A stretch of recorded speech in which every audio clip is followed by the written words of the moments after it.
Hello दोस्तों, आज Hindi channel में आपका स्वागत है।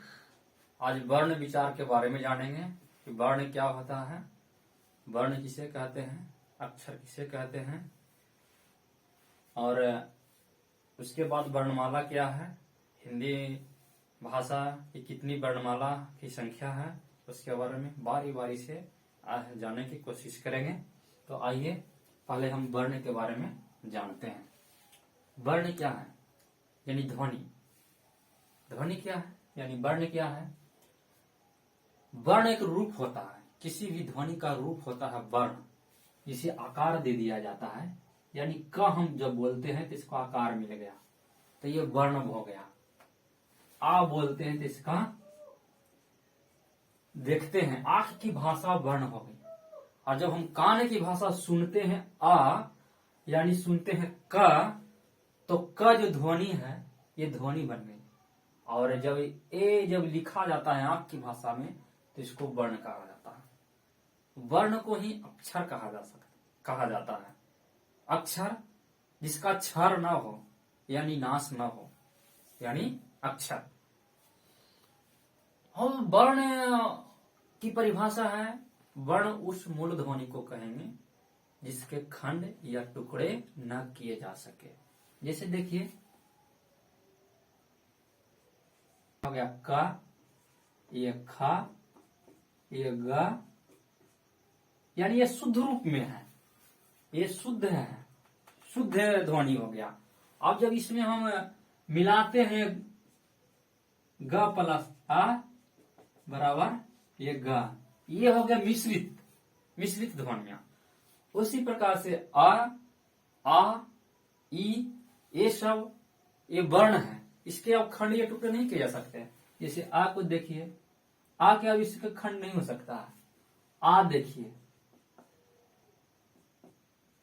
आ प्लस आ बराबर आ, अब इसके आ के बाद इसका खंड हो ही नहीं सकता, यानी ये हो गए वर्ण। अब देखिए वर्णों की माला जब पिरोई जाती है, जैसे माला गुथा जाता है क्रम से, तो वर्णों की माला बराबर वर्णमाला, यानी वर्णों के क्रमबद्ध समूह को हम लोग वर्णमाला कहेंगे उसको। तो हिंदी में वर्णमाला की संख्या 52 है। और वर्णों कई प्रकार के होते हैं, उसको कई प्रकार में विभाजित करके हम लोग जानते हैं, समझते हैं, परिभाषित करते हैं। जब भाषा का अध्ययन किया जाता है तो उसके मुंह को जानना पड़ता है, तब हम भाषा सीखते हैं, अन्यथा नहीं सीखा जा सकता। तो वर्णों के माला के में देखिए कई प्रकार के उससे बांटा गया है। अब देखिए पहला हो गया स्वर वर्ण, दूसरा हो गया व्यंजन वर्ण। अब स्वर वर्ण क्या है? स्वर जिसका उच्चारण स्वर की ही सहायता से की जाती है उसे हम स्वर वर्ण कहेंगे। पहला हो गया स्वर वर्ण, दूसरा व्यंजन वर्ण। स्वर वर्ण क्या है? तो स्वर वर्ण का उच्चारण स्वयं स्वर के द्वारा ही होता है, यानी स्वर की ही सहायता से स्वर का उच्चारण होता है। व्यंजन के सहायता इसमें नहीं ली जाती है। जैसे में देखिए आ ई ऊ ए ओ औ एवं री, ये 11 की संख्या में है स्वर। अब स्वर के भी 2 प्रकार होते हैं, ह्रस्व स्वर एवं दीर्घ स्वर। ह्रस्व स्वर में एक मात्रा का समय लगता है, उसे हम ह्रस्व स्वर कहते हैं। तो ह्रस्व एक मात्रा का समय किस में? ऊ में एवं री में। ये चारों हो गया ह्रस्व, और बाकी सारे जो बच गए वो दीर्घ कहलाए। से आ ई उ ए ए, ओ, औ। इसमें 2 मात्रा का समय लगता है। देखिए जैसे में आ जब हम बोलते हैं तो आ प्लस आ बराबर आ होता है, ई प्लस ई बराबर दीर्घ ई होता है। यानी 2 मात्रा, या तो ई प्लस ई बराबर ई प्लस दीर्घ ई बराबर ई होता है। इस कारण से इसमें 2 मात्रा का समय लगता है। ए हो गया दीर्घ स्वर, आ, ई, उ, ए, ओ, औ। अब देखिए आगे आगे हम देखेंगे कि व्यंजन वर्ण। अब देखिए दूसरी ध्वनि है व्यंजन ध्वनि, यानी व्यंजन अक्षर या वर्ण। व्यंजन क्या है? व्यंजन के उच्चारण में स्वर की सहायता ली जाती है, यानी इसके उच्चारण में, इसके लेखन में स्वरों की सहायता अनिवार्य रूप से की जाती है। जैसे देखिए जो का जो ध्वनि है, का जो अक्षर शुद्ध रूप में हुआ आपका ये, और इसमें हम जब स्वर मिलाते हैं स्वर, तो ए बनता है का। ये ग जो शुद्ध आपकी ध्वनि है, शुद्ध वर्ण है, इसमें मिश्रण नहीं है, तो ग प्लस आ बराबर ग का निर्माण होता है। तो व्यंजन वर्ण को भी कई वर्गों में, कई प्रकारों में बांट करके इसका अध्ययन किया जाता है।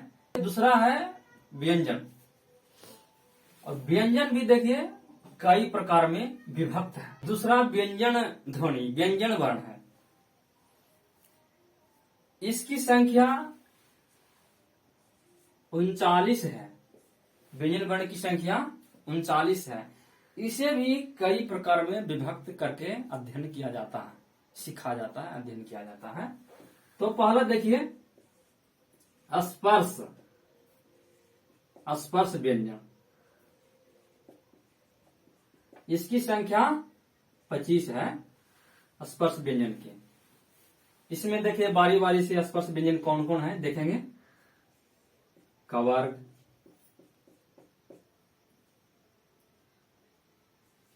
चवर्ग, टवर्ग, तवर्ग, पवर्ग, यानी टोटल इसकी संख्या 25 है। तो कौन कौन है? तो क हो गया, क वर्ग में क, ख, ग, घ एवं अंग। च वर्ग में च, छ, ज, झ, इया। ट वर्ग में ट, ठ, ट, ठ, ड, ढ, न। त वर्ग में त, थ, द, ध, न। प वर्ग में प, फ, ब, भ, म।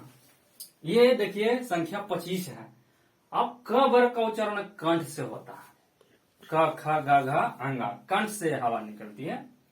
च वर्ग में इसके उच्चारण में जिह्वा तालु को छूती है। तालु दांत से ऊपर जो है ना, खुरदरा अंग, उसको तालु कहते हैं। और जिह्वा जब उसमें स्पर्श करती है तो च वर्ग की ध्वनि निकलती है।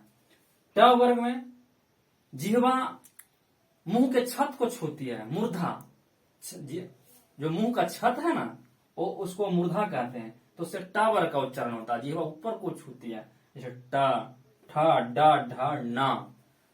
त वर्ग में जिह्वा दांत को स्पर्श करती है। तो त, थ, द, ध, न निःसृत होता है, निकलता है। प वर्ग एक ओष्ठ दूसरे ओष्ठ को छूता है, इसमें स्पर्श होता है, या उसका रूप चेंज होता है, परिवर्तन होता है, रूप बदलते रहता है। तो देखिए प, फ, ब, भ, म, ये सारे 25 हो गए। आगे है के प्रकार में अंतस्थ व्यंजन है। अंतस्थ व्यंजन की संख्या 4 है। तो कौन कौन है? या, रा, ला एवं वा। इसका उच्चारण न पूर्ण रूप से स्वर है न पूर्ण रूप से व्यंजन है। भाषा वैज्ञानिकों का मत है कि न पूर्ण रूप से स्वर ही है न व्यंजन ही है। भले ही इसकी गिनती व्यंजन में कर ली जाती है, और जब उच्चरित होता है तो न पूरा व्यंजन है न पूरा स्वर ही है।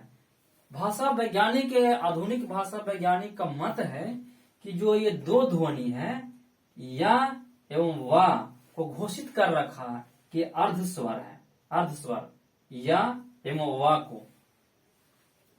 फिर देखिए उष्म व्यंजन, इसमें जिह्वा वागिंद्रियों में यानी मुख में और मतलब उच्चारण में, उष्म व्यंजन के उच्चारण में जिह्वा जब रगड़ खाती है हवा से, जिह्वा से रगड़ खाकर निकलती है तो उसे उष्म व्यंजन कहा जाता है। जैसे श, स एवं हा। फिर आगे है संयुक्त व्यंजन। संयुक्त व्यंजन भी 4 है, छ, त्र, ज्ञ एवं श्रा। अब देखिए आधा क प्लस स के निर्माण से बराबर छ होता है। आधा ता एवं र के योग से त्र बनता है। उसी प्रकार से ज प्लस या बराबर जया बनता है। और एक श्रा है, इसकी भी संख्या, संयुक्त व्यंजनों की संख्या 4 है। आगे का व्यंजन है द्विगुण व्यंजन। ड एवं ढ के नीचे बिंदी लगाने से द्विगुण व्यंजन का निर्माण होता है। अरबी एवं फारसी भाषा के वर्णों का हिंदी वर्णों पर भी प्रभाव रहा है। अरबी एवं फारसी में वर्णों के नीचे नुक्ता लगाकर लिखा जाता है। उसी प्रकार से हिंदी में भी ड एवं ढ के नीचे बिंदु लगाने द्विगुण व्यंजन, ड एवं ढ के नीचे बिंदी लगाने से द्विगुण व्यंजन का निर्माण होता है। इसकी संख्या 2 है। तो 39 है, 39 हो गए। और 39 और 11 आपका हो गया 50। बाकी घट गए 2 वर्ण में। तो 50 में 2 कौन कौन घट रहा है? एक देखिए अनुस्वार होता है। अनुस्वार कैसे लिखा जाता है?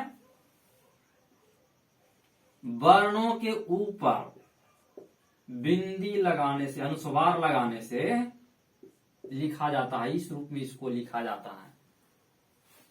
कंग, अंग, यानी इसका उच्चारण नाक, नासिक के होता है।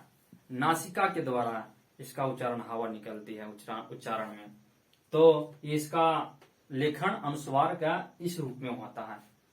किसी भी अक्षर या वर्ण के ऊपर अनुस्वार या बिंदी लगाने से ये अनुस्वार का निर्माण होता है वर्ण के रूप में। दूसरा है विसर्ग। तो वर्णों के बगल में कह,